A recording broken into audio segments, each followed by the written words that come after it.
How you doing, Jersey? Welcome to the Star Ledger Newsroom, Friday, August 29th. Well, we are either going to have our first female vice president or our first African-American president. Either way you look at it, an historic 24 hours just finishing up in the presidential race.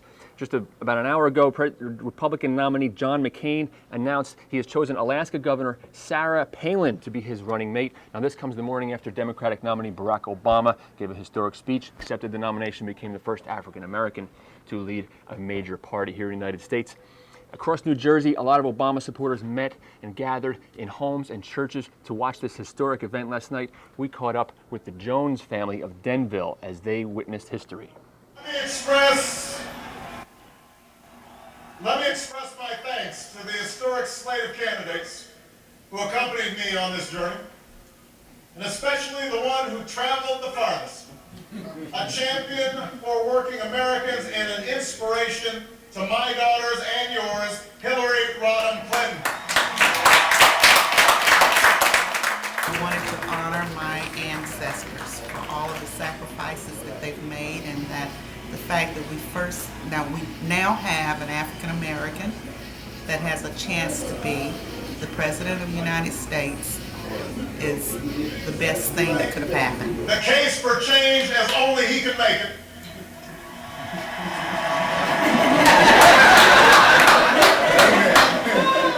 Yeah, it's really a historical moment, particularly on the, I believe it's the 44th or 45th anniversary of Martin Luther King's I Have a Dream speech, and I believe that this is what he was talking about, when people would truly be measured by the content of their character and not the color of their skin. And this is a historic moment in American history. I am grateful to finish this journey with one of the... All right, keep logging on to NJ.com for continued election coverage, including the GOP convention next week and also coverage of the Palin announcement. A lot of people with a lot of reading to do on her because she is relatively unknown to most people. All right, Labor Day weekend is here, unofficial end of summer, and there's been so much speculation this year about how higher gas prices and the slumping economy was going to affect business along the shore. Well, our reporter Marianne Spoto was out gathering data on beach badge sales the past few days, and it really it looks like a mixed bag from town to town. Bradley Beach, for example, they figured they would get about $815 grand. Well, they've far surpassed that. They're up about $933 grand. Long Beach Township on LBI also did a lot better. But then there's places like Jenkinson's Pavilion and Point Pleasant. They're off about 8 to 10% lower than they expected. Belmar is also down. Marianne Spoto ran into quite a few people also who usually spend their vacation in the Carolinas, Maryland, places like that, but seem to spend their vacations closer to home this year. Now, gas prices could be weighing into that. Beautiful weather this weekend predicted, and sure, businesses are hoping for a banner weekend to put them over the top. All right, also, Labor Day weekend, Rutgers football opens up Monday against Fresno State. Big hopes for the Scarlet Knights this year. Check out this preseason preview from sports writers Steve Politi and Tom Lucci. Hello, everybody. Steve Politi from the Star Ledger, joined once again by esteemed Rutgers beat writer Tom Lucci.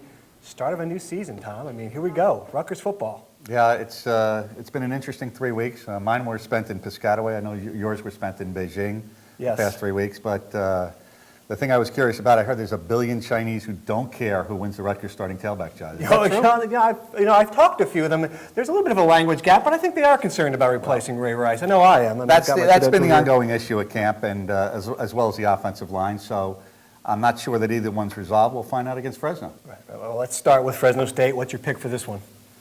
I think Rutgers is going to play a good game. I just defensively, I think they're going to surprise people. I think they're going to be pretty good. I think they're eventually going to be able to run the ball, but I just see Teal throwing for 300 yards and Kenny and Ty getting their 150, and I think Rutgers is going to put some points up, something like 38-24. 32. I think it's going to be a lower scoring game. I'm going to go with 24-20 Rutgers victory as well.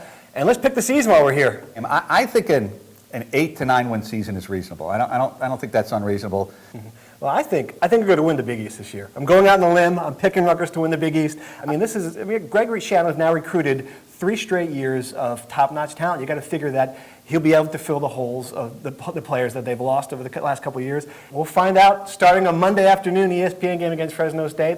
Once again, Steve Politi with Tom Lucci. We'll see you again next week for this. Thanks. All right, let's wrap things up, taking a look at some comments coming in on the NJ.com news blog. The announcement by John McCain that he is choosing the Alaska governor as his running mate is drawing a lot of comments from the armchair pundits out there. LK2007 says, this is hard to understand what McCain is thinking here. This hands the election to Obama. Nobody wants some unknown hockey mom from Alaska to be a heartbeat from the presidency. Counterpoint posted by Yanks1, who says, excellent move by McCain. Stunned most people, but this will help pull in younger people and women. She seems like a rising star, and I give McCain credit for giving her a shot at the national level. All right, that wraps up Ledger Live for today. Keep in touch. Send us your photos, your videos, your emails. Shoot them to us at ledgerlive@starledger.com or log on and sound off on our news blogs at NJ.com. All right, Jersey, take it easy.